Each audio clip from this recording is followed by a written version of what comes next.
नारद से अनुरोध है कि भाव दशा, मंत्र तंत्र, मंत्र विज्ञान में अल्पा जप,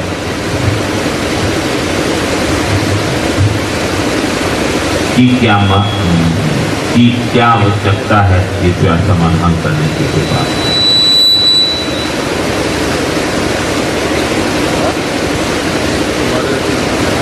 आपने सवाल सुना, जब तक सवाल नहीं सुनिएगा तो उत्तर कैसे उसका हो।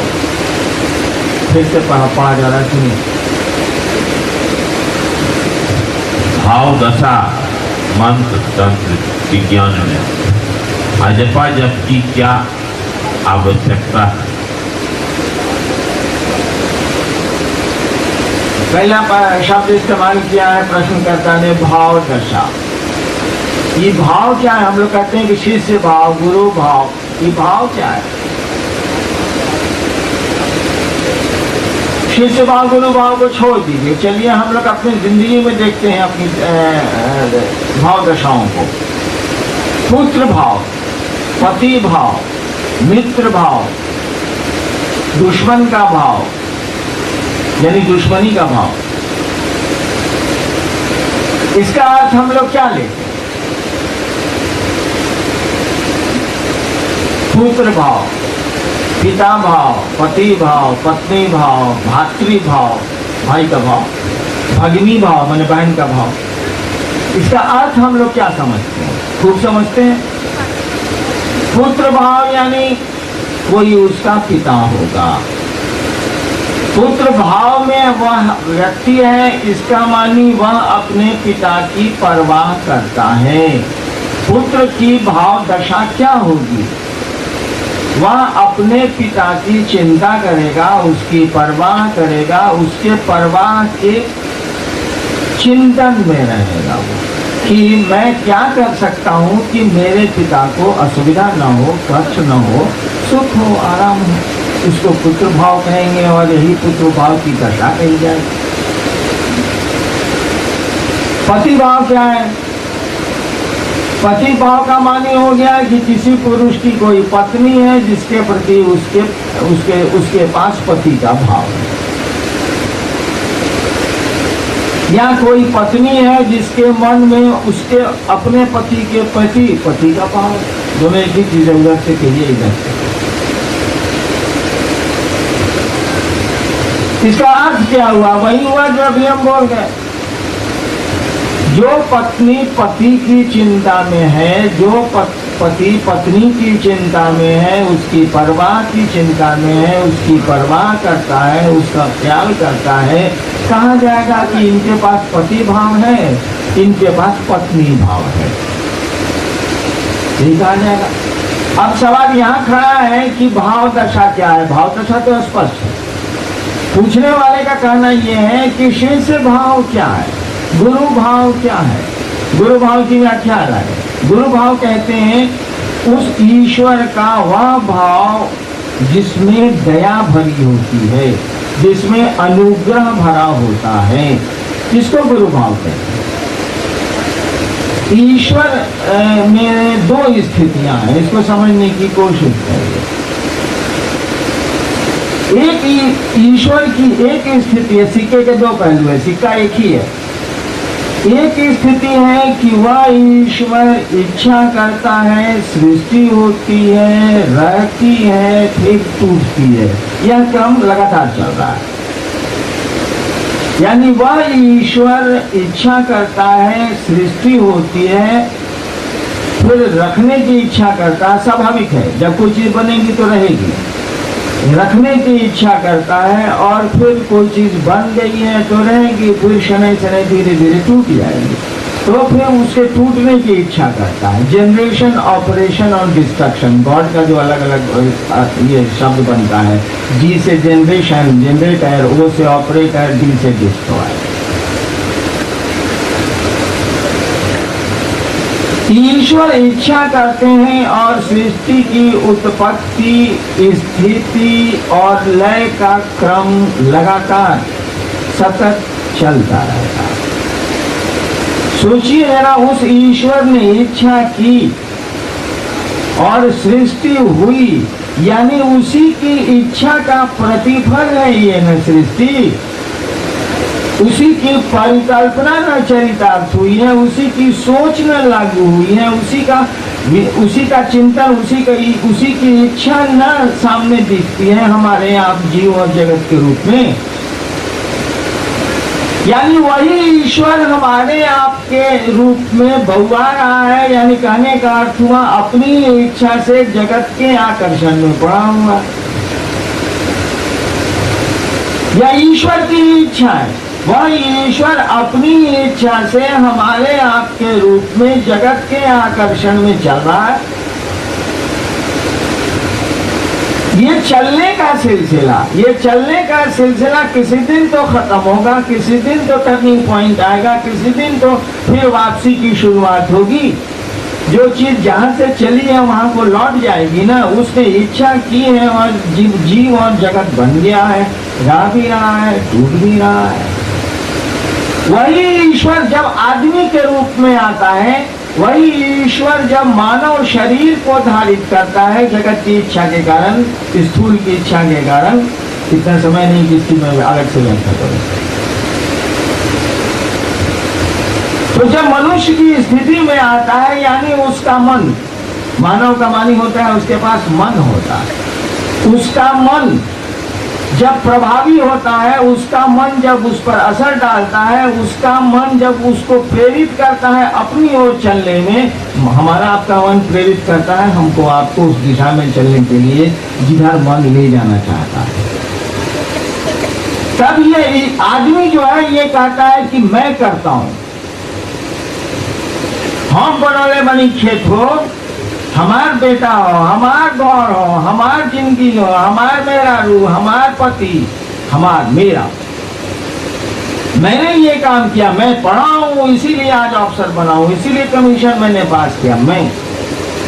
हम चाहें तो पूरा का पूरा सब केहू के बर्बाद कर दे, हम तो चाहेंगे तो केहू के पूरा आबाद कर दे। देखिए मैं बोल रहा, आप भी जानते हैं, हम लोग भी जानते हैं कि यह मैं कितनी देर चलेगा। सांस आती है और ना आए तब ये मैं कहा जाए। सांस के आने पर हमारा आपका कोई कंट्रोल नहीं है, हमारा आपका कोई नियंत्रण नहीं। अपनी इच्छा से धरती पर हम नहीं आए हैं, अपनी इच्छा से धरती पर आज तक कोई रहा नहीं, सबको जाना पड़ा। इसी बीच की दूरी में न मैं का उछाल है, इसी बीच की दूरी में न मैं खड़ा है। सच्चाई ये है कि मैं तो कोई और है, हम लोग तो उसके कर्म हैं, हम लोग करता नहीं है, हम लोग कर्म है। जब वही ईश्वर आदमी के रूप में अलग कर्ता के रूप में खड़ा होता है और जब ये कर्ता हारता है, हारेगा, आप करता है नहीं तो हारिएगा एक दिन। मैं देवघर शिव चर्चा से चला पटनी को, सोच रहा था कि कल चुनाव की बैठक है, मुझको बैठक में जाना है। और नौगछिया जैसे मैंने पार किया, एक छोटे से ट्रक ने मेरी गाड़ी को मारा और पूरी गाड़ी के लोग घायल हो गए, मेरा सर फट गया और हड्डियां टूट गई सीने की। देखिए मेरा कर्ता मन क्या चाह रहा था कि देवघर से चलें, कल चुनाव की बैठक है पटने में, मैं ऑब्जर्वर था चुनाव का। कल मुझको बैठक अटेंड करनी है, बहुत जरूरी बैठक है वो। चला हूं मैं नौगछिया में, 3 बजे पास किया हूं मैं, गुरु भाइयों से मिला हूं और 3:10 पर मेरी गाड़ी दुर्घटनाग्रस्त होती है। मेरा कर्तापन कहाँ रहा? चाह कुछ था, हो तो गया कुछ। आने को पटना चले गए, नौगछिया अस्पताल से भागलपुर मेडिकल कॉलेज। कर्तापन टूटा और टूटता है, कर्तापन सबका टूटता है एक न एक दिन, जिस दिन मौत आती है, भले उसके पहले नहीं टूटे। जब मरना होता है ना तब ये कर्तापन टूटता है कि जा अब हम जा कर न्याय बाल, और तब कोई वक्त नहीं होता है यह विचार करने का कि कौन ले जा रहा है, कहाँ ले जा रहा है, क्यों हम जा रहे हैं, हम तो जाना नहीं चाहते। यानी कर्तापन टूटता है।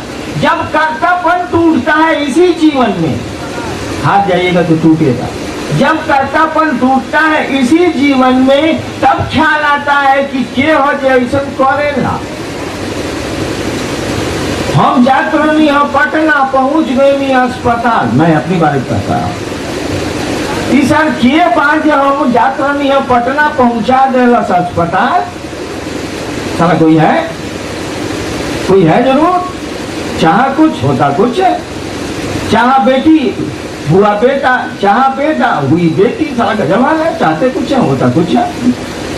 यानी कोई है जो हमको आपको हमारे आपके मन के खिलाफ ले चलता है और हम आप जाने को मजबूर हो जाते हैं, लाचार हो जाते हैं। तब ऐसा मन जब हार जाता है, कहा जाता है हारे को हरि नाम। हार जाता है तो समझता है कि कोई है जो हम ही को घुमा ले रहा है, वही करता है। हम तो कर्म में कहीं घूम जा रहे हैं। गाड़ी का ड्राइवर करता है, गाड़ी करता थोड़ा ही है, गाड़ी तो कर्म है, घूमेगी। जैसे जैसे स्टेयरिंग आप काटेंगे, ड्राइवर जैसे जैसे हैंडल मोड़ेगा, मोटरसाइकिल मोड़ेगी।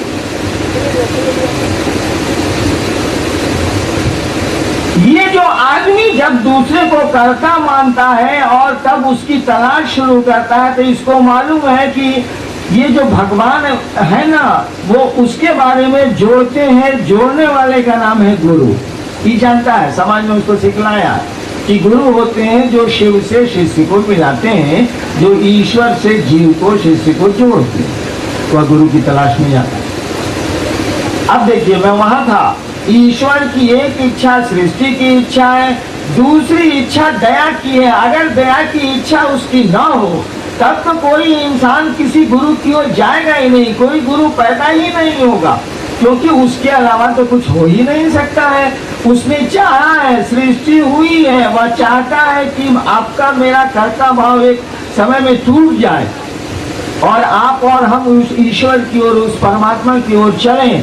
इसी को कहते हैं दया भाव। एक हुआ सृष्टि भाव, एक हुआ दया भाव। सृष्टि भाव में वह शिव जीव बनता है, दया भाव में फिर ये जीव शिव बनता है। ये दो ईश्वर के पहलू हैं, दो एक सिक्के के दो पहलू। तो ये गुरु भाव जो है, गुरु की भाव दशा क्या है, वो जीव को शिव बनाते हैं। ईश्वर मूलतः गुरु ईश्वर ही है। ईश्वर के का दया भाव क्या है, गुरु भाव क्या है, वो जीव को शिव बनाते हैं। वो शिव से आत्मा को परमात्मा की ओर ले चलते हैं, जोड़ने की जिम्मेवारी लेते हैं, एक में करने का जिम्मा लेते हैं। ये तो हो गई भाव दशाएं। दूसरा सवाल है कि मंत्र क्या है। एक बात सोचिए आप लोग जरा, हम आप या आदमी कोई काम करता है तो दो ही चीज के लिए करता है या तीन चीज के लिए करेगा। कोई काम वो मंत्र का जपना हो, वो पूजा पाठ हो, वो खेती बाड़ी हो, वो पढ़ाई लिखाई हो, जो हो, आदमी दो ही तीन काम के लिए अपने सारे काम करता है। एक अपने सुख के लिए, दूसरा जैसे बुद्ध को हुआ कि मर गया, हम मर जाएंगे, कहा चल पहले देखते हैं कि मौत क्या है, क्या कि कब काम करेंगे, आ जाएगी तब तो गड़बड़ हो जाएगा, पहले इसी से फरिया लेते हैं। यानी दूसरा कि कौन है कर्ता जो हमको आपको मजबूर कर रहा है आपके हमारे मन के खिलाफ चलने को। एक हुआ अपना सुख। ये सुख छीन जाता है, इसीलिए चलो उसको खोजते हैं कि सारा क्या छीनता है, यानी परमात्मा ईश्वर। दूसरा कि दोनों करे, महादेवों के खोज करे, आप पैसों वैसो कमा के मकान उकान बना के आराम से रहे, यानी दोनों बोध, यानी लौकिक पारलौकिक या दोनों मिला हुआ लौकिक पारलौकिक। इस तीन के बाहर आप कोई काम नहीं करते, इंसान नहीं करता। या तो लौकिक सुविधाओं और लौकिक आराम के लिए ये वो पद प्रतिष्ठा पैसा लौकिक आराम के लिए करें आप, या पारलौकिक खोज के लिए करें आप, या दोनों के लिए करें आप। जैसे गृहस्थ साधु, वो दोनों के लिए करता है, गृहस्थी भी चलाता है और साधुता भी उसके पास है। गृहस्थ साधु वो दोनों में लौकिक भी है, पारलौकिक भी है। यानी जो कुछ भी आपको मंत्र मिला है या आप मंत्रों को उपलब्ध करते हैं या मंत्रों का जप करते हैं, उसको अपनाते हैं, इसके पीछे दो ही मकसद हो सकता है या तीन जो मैंने कहा। एक मकसद मंत्र का हो सकता है कि धरती का सुख पाएंगे, उससे आसमान के लोगों से संबंध जोड़ेंगे और धरती का सुख पाएंगे। एक मंत्र ऐसा हो तो हो सकता है जो आपको ईश्वर से जोड़े, धरती का सुख न दे। एक मंत्र ऐसा हो सकता है जो धरती का भी सुख दे और ईश्वर से भी जोड़े। इंसान ने शब्दों का सहारा लिया, हम लोग शब्दों का सहारा लेते हैं, बहुत चीज का सहारा लेते हैं, तो शब्दों का भी हम लोग सहारा लेते हैं, आप ध्वनि का भी सहारा लेते हैं। मंत्र शब्द है और कुछ नहीं है, मंत्र शब्द है और कुछ नहीं है। ये शब्द क्या है? मंत्र किसी देवता के नाम है, इसीलिए कहा जाता है कि हर एक मंत्र का एक देवता होता है, हर एक मंत्र का एक देवता होता है। क्यों ऐसा कहा जाता है? इसीलिए कि हर एक देवताओं का एक नाम है, तो हर एक मंत्र का एक देवता होता है, बिल्कुल स्वाभाविक है। अब आपको ये देखना होगा कि मंत्रों के जप से लौकिक जगत पाना है कि लौकिक जगत पाना है कि दोनों पाना। अगर ऐसा मंत्र आपको हम बताएं, ऐसा मंत्र हमको अगर कोई मंत्र का ज्ञाता बताए, हम गए हैं कि पंडित जी चाहे ये सरकार, हाँ एगो मंत्र बताई ना हमरा के, हमार बिया है नहीं खे हो, मान लीजिए थोड़ी देर से मंत्र के ज्ञाता ने हम हरिनारायण को बताया कि जी एगो मंत्र बा, एकरा के जप ही रहुआ। हम कहा ठीक बात, जप है, कितना जपे के बाद? 11 बार, ठीक बात। बिया निमन हो जाए नू तो हाँ हो जाए। कितना साल जपे के पड़ी बाबा? तो जी ज्यादा ना 70-75 साल। मंत्र को लीजिएगा, साला 70 में जो जीए की मुँह बुढ़ा से जी मेनू करे तो दे हाथ वैसे ऐसे हिले लगी, आज तो मंत्र सिद्ध हुई, आज तो मेहरारू मिली। महाराज साहब we will not accept it, हम लोग इसको स्वीकार नहीं करेंगे। कैसे करेंगे? यानी लौकिक जगत के लिए जो मंत्र उपलब्ध होंगे वह एक समय सीमा के भीतर होने चाहिए, उनका परिणाम एक समय सीमा के भीतर आना चाहिए, तभी हम आप उसको ग्रहण करेंगे या हम आप उसको स्वीकार करेंगे, अन्यथा नहीं। क्योंकि माता को बीमारी हो गई बा, अब बताओ जाता कि जा हई करो, पूजा करो, 80 साल में ठीक हो जाएगा। Will you do it? आप नहीं करेंगे, कोई नहीं करेगा। ऐसा 80 साल में डेंगू जाते ठीक होती तो छोड़। लौकिक जगत के लिए मंत्रों का प्रयोग एक समय सीमा के भीतर चलता है और इसीलिए उसके लिए प्रयास कम किए जाते हैं, कोशिशें कम की जाती हैं। कम कोशिश से लौकिक जगत का काम चलेगा, तभी मंत्रों की उपयोगिता है, अन्यथा नहीं। कहा गया कि लौकिक जगत में तो समय है भैया, उस समय के भीतर काम नहीं होगा तो मंत्रों का तो कोई उपयोग नहीं है, कोई उनकी उपयोगिता नहीं है। कहा गया लेकिन पारलौकिक जगत के लिए, ईश्वर को पाने के लिए, अरे बाप रे बाप, इसमें तो जन्म जन्म मुनि जतन कराएंगे, इसमें तो लगातार प्रयास भी होगा, तब भी शिव उपलब्ध नहीं होंगे, भारी पड़ा है। लौकिक जगत के लिए मंत्रों का प्रयोग एक समय सीमा के भीतर चलता है और इसीलिए उसके लिए प्रयास कम किए जाते हैं, कोशिशें कम की जाती हैं। कम कोशिश से लौकिक जगत का काम चलेगा, तभी मंत्रों की उपयोगिता है, अन्यथा नहीं। कहा गया कि लौकिक जगत में तो समय है भैया, उस समय के भीतर काम नहीं होगा तो मंत्रों का तो कोई उपयोग नहीं है, कोई उनकी उपयोगिता नहीं है। कहा गया लेकिन पारलौकिक जगत के लिए, ईश्वर को पाने के लिए, अरे बाप रे बाप, इसमें तो जन्म जन्म मुनि जतन कराएंगे, इसमें तो लगातार प्रयास भी होगा, तब भी शिव उपलब्ध नहीं होंगे, भारी पड़ा है। मंत्र तो मिल सकते हैं, समय, उसकी प्रक्रिया, उसकी क्रिया क्या होगी भैया?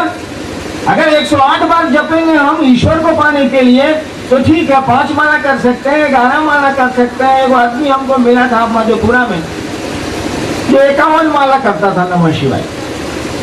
चलिए 51 माला भी हो जाएगा, कोई बात नहीं है, कल रात में 2 घंटा जगिए जाएंगे, 3 घंटा क्या लगा।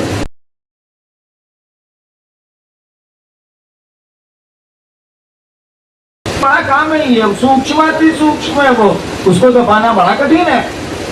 इसके लिए तो लगातार प्रयास करने होंगे। इसीलिए हमारे शास्त्रों ने कहा कुरु पुण्यम अहोरात्रम, तुम पुण्य करो दिन और रात। गुरु पुण्यम अहोरात्रम, आहन मन दिन, तुम दिन रात पुण्य करो। यानी इसका अर्थ क्या हुआ? सारा सुन जाएंगे तो कैसे पुण्य करेंगे भैया? आहन तो ठीक है, दिन तो ठीक है, और रात्रि, रात में सुतता ही है आदमी, सोएगा ही 7 घंटा 8 घंटा, उसको सोना ही है, क्या करेगा वो? मर जाएगा, पागल हो जाएगा। गुरु पुण्यम अहोरात्रम, अहो तो ठीक है यार, रात्रि का क्या होगा? नहीं, ऐसा नहीं। ईश्वर को उपलब्ध होने वाले मंत्रों का जब तुम सांस प्रश्वास की प्रक्रिया पर करो, और इसमें सोने जागने और काम से क्या लेना देना है? सांस आएगी तो मंत्र का प्रथम सिलेबल आएगा, प्रथम खंड आएगा, और सांस जाएगी तो मंत्र का दूसरा खंड आएगा। इसको सांस प्रश्वास की क्रिया पर चढ़ाओ, ये ईश्वर को पाने के मंत्र हैं। इसीलिए धीरे धीरे ये अपनी चाल चलने लगेंगे, तुमको मेहनत नहीं पड़ेगी। सो भी जाओगे तो लगेगा कि मंत्र चल रहे हैं। आप माफ करिएगा, अगर रात में आप नमः सांस पर इनहेल कर लीजिए और शिवाय एक्सहेल कर लीजिए, यानी सांस जब भीतर आती है तो नमः को आने दीजिए, सांस जब बाहर जाती है तो शिवाय को जाने लेना नहीं है, खींचना उजना नहीं है। सांस जिस गति में चल रही है उसमें नमः को आने दीजिए, और सांस जिस गति से आपकी हमारी चल रही है उसमें शिवाय को जाने दीजिए। और इस प्रक्रिया को अगर चलाते चलाते आपको नींद आ जाएगी, आ ही जाएगी। अगर सो लेटे लेटे कर रहे हैं तो नींद आ जाएगी। जैसे नींद आएगी और सुबह में आपकी नींद खुलेगी, आप महसूस करेंगे अरे सारे नमः शिवाय चल रहा है। और जैसे महसूस करेंगे कि सांस पर नमः शिवाय चल रहा है, आपका महसूस करना उसी क्षण से बंद हो जाए। सांस पर मंत्र चलेंगे लेकिन हम आप महसूस नहीं करते। यानी कहा जाता है कि सिद्ध मंत्र अपनी चाल चलते हैं, उनमें खुद खूबियां होती हैं। इसीलिए कहा जाता है सिद्ध पीठ, उसमें खुद खूबियां होती हैं। सिद्ध मंत्र उनमें खुद ही खूबियां होती हैं। अब सिद्ध मंत्र किसको कहते हैं, सिद्ध पीठ किसको कहते हैं, फिर बहुत लंबा हो गया, छोड़ दो।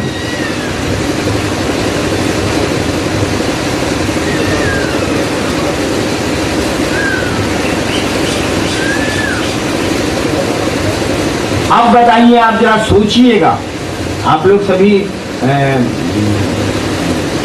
जागृत शिव से क्षेत्रों में आप गुरु की चर्चा करते हैं, लोगों को शिव गुरु से जोड़ते हैं। आप सोचिए, अगर लंबा वाक्य दे दिया जाए तो सांस पर चढ़ेगा। तू थू थू रहा हुआ सांस पर चढ़ा, ये तो तू अलग थू अलग हुआ क्या नहीं जाए, नहीं चढ़ेगा। 3 सिलेबल हो गया ना। अगर ये मंत्र बनाया जाए कि तू थू रहुआ, बकलोल हुआ, कैसे चढ़ेगा सारा? तू चढ़ जाएगा, बकलोल भी चढ़ जाएगा, हुआ कहा जाएगा। 3 सिलेबल नहीं चढ़ेगा, 2 ही सिलेबल ना होगा। इसीलिए ईश्वर को पाने के जितने भी मंत्र हमारे यहाँ उपलब्ध हुए हैं वो मात्र 2 ही खंड के हैं, 3 खंड के नहीं हो सकते। यानी जैसे ले लीजिए आप नमः शिवाय, ये शिव का पंचाक्षर मंत्र है नमः शिवाय। ये सांस पर चढ़ेगा, नमः विल कम इन, शिवाय बाहर जाएगा। कहता है कि जप नहीं है, इसकी गिनती नहीं होगी, महादेव का ध्यान भी करने की जरूरत नहीं है। अजपा जप, ये जप नहीं है। का पहले कह दिया, ये सांस प्रश्वास में मंत्रों को आना जाना अजपा जप कहते हैं। जप है लेकिन अजपा है, ही जपा, जपने का सिद्धांत इस पर नहीं लागू होगा। पटने में कुछ लोग गए थे यहीं आप ही के इलाके से, उन्होंने कहा कि जी सांस पर नमः शिवाय करते हैं 108 बार। हम कहा आए ठीक है,